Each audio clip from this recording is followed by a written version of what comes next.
जय श्रीमन नारायण।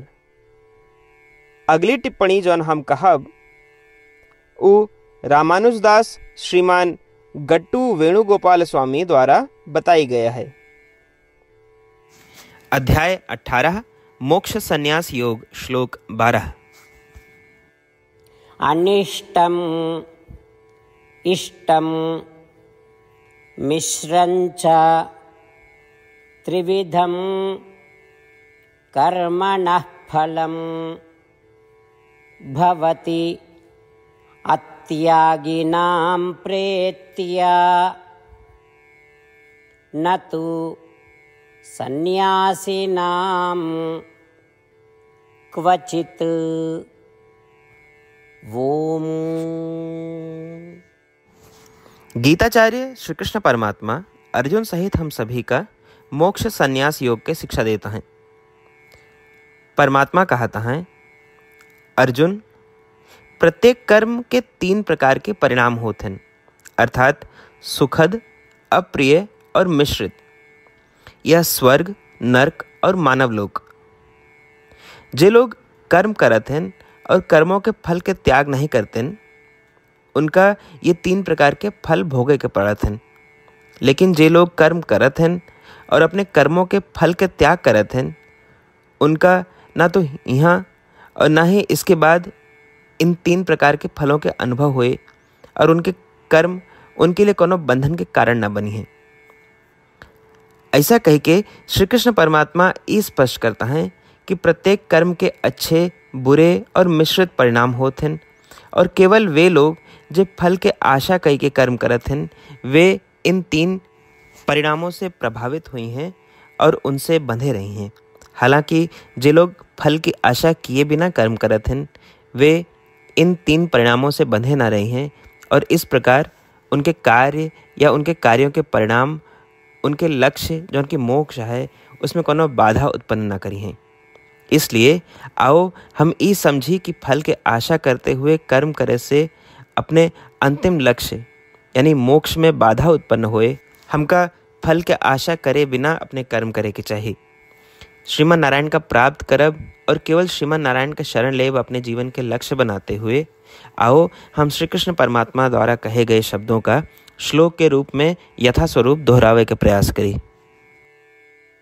अनिष्टमिष्टं मिश्रंच त्रिविधं कर्मणः फलं भवति अत्यागिनां प्रेत्या न तो सन्यासिनां क्वचित्। श्रीमद् भगवद गीता के पूरा निचोड़ श्री कृष्ण परमात्मा अध्याय 18 के श्लोक 65 से 70 के 8 कर्मों में रख दिए हैं। श्री कृष्ण कहन, ये 8 बात मानने वाले पे हमार स्नेह है, ये भक्तन की हम हर प्रकार से सुरक्षा करो। श्री कृष्ण परमात्मा द्वारा कही पूरी श्रीमद् भगवत सुनने के बाद अर्जुन कहन, करिष्ये वचनम तव, माने कृष्ण हम तोहरे कहे अनुसार ही करब। यह कारण कृष्ण अर्जुन पे हर तरह की विजय और सफलता के अनुकंपा करें। चला हमो परमात्मा के वचन दी कि हम भी ये 8 कर्म करब। ये वचन से बढ़ के कोनो पूजा, तप या यज्ञ नहीं बा। हम ये 8 वचन कहब, आप सब जने एक अपने मने और बुद्धि में विचार करें। इस प्रकार श्री कृष्ण के निज वचन देत समय परमानंद से प्रकाशित श्री कृष्ण के मुखमंडल के अनुभूति भी करें। जय श्रीमन नारायण। हमारे 8 वचन ये हैं। हमार प्रथम वचन, हे श्रीमन नारायण, आपके निर्देशानुसार हम आपके ध्यान और चिंतन करब।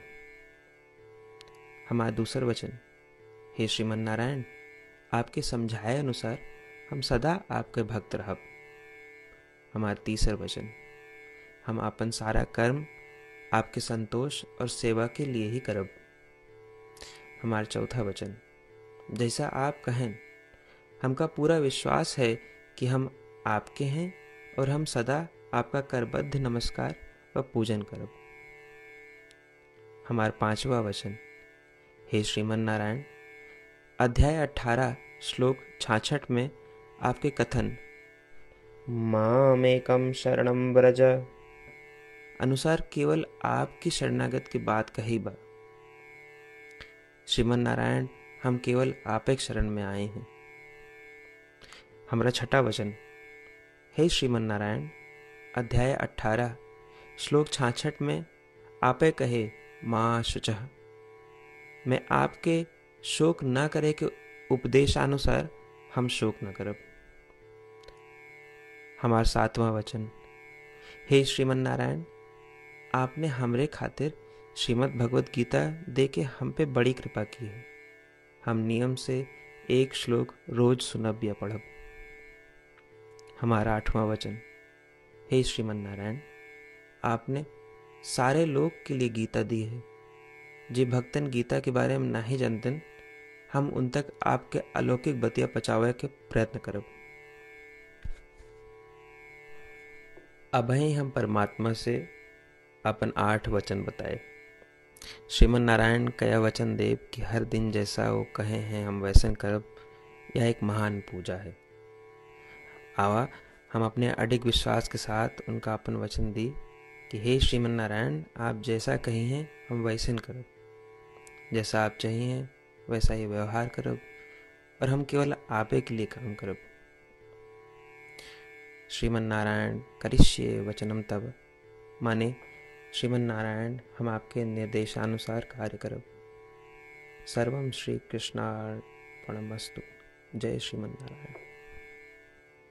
अनिष्टम इष्टम मिश्रंच त्रिविधम कर्मणः फलम भवति अत्यागिनां प्रेत्या